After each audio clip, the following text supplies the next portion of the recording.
Mesela fuqarolar huquqi va siyosiy huquq xalqaro avtonomiz. Sen shu bo'yicha asosiy qonunni o'zgartmay, uning aksicha asosiy qonunni o'zgartib bir mustabid tuzumning boquvandligini ishga oshirish va boquvand huquqni rais Shi Jinpingga berish uchun mustabid tuzum ustiga mustabid tuzumning pallanpayiga dastlab bu yil 3-oy nima ish qildi? Demak, endi hozir mushu ishlar tugadi.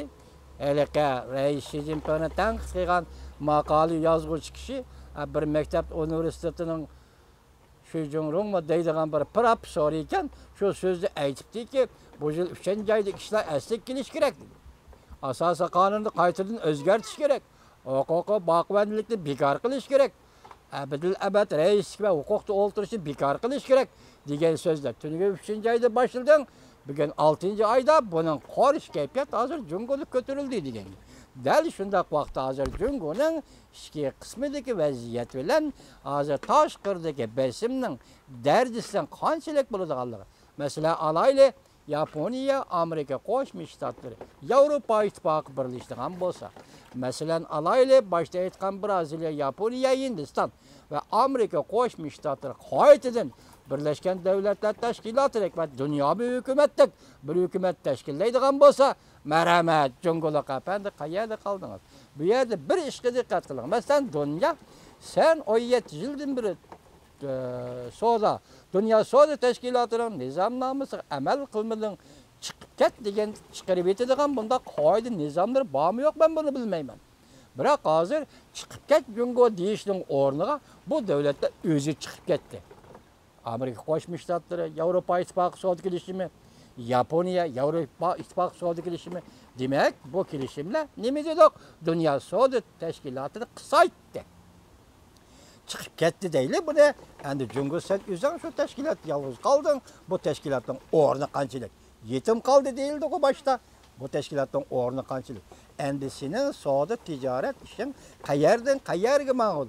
Seni go'kuratgan, seni ho'kiratgan İşte endi bıraklık tügeçti o Cunguluk efendi. Kim bilen savdo qilasiz?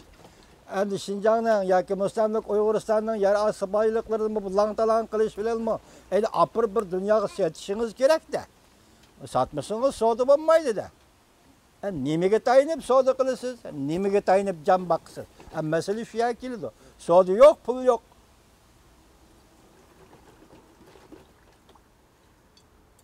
Savdo yo'q, pul yo'q. O'tganda men sizlarga dedimmi desam, men takror olib qolish kechiringlar meni vatandoshim. Atom bombasi, Jungoning yadro bombasi, vodorod nima hojam po. Nima raketa armiyasi, raketa qurilmasi falan pistam. Hey, bularning hammasi vaqti yetganda nima vatandosh o'ylab baqing inchkilik bilan. Avval siz savol qo'yingki, oldingizdagi taksida cho'konga nima chiqdi?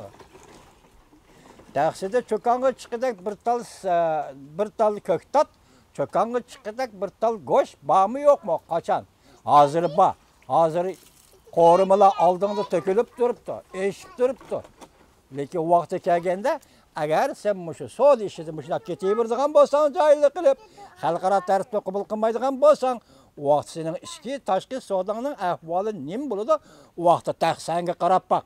Taqsangda bir to'g'ramchi go'sht bormi yo'q cho'koga chiqadigan?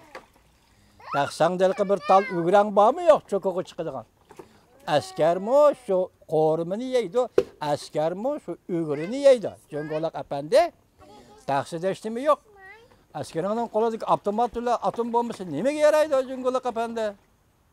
Masala mana shu yerda. Kechiringlar vatandoshlar. Bugun bu shunchalik sozildi.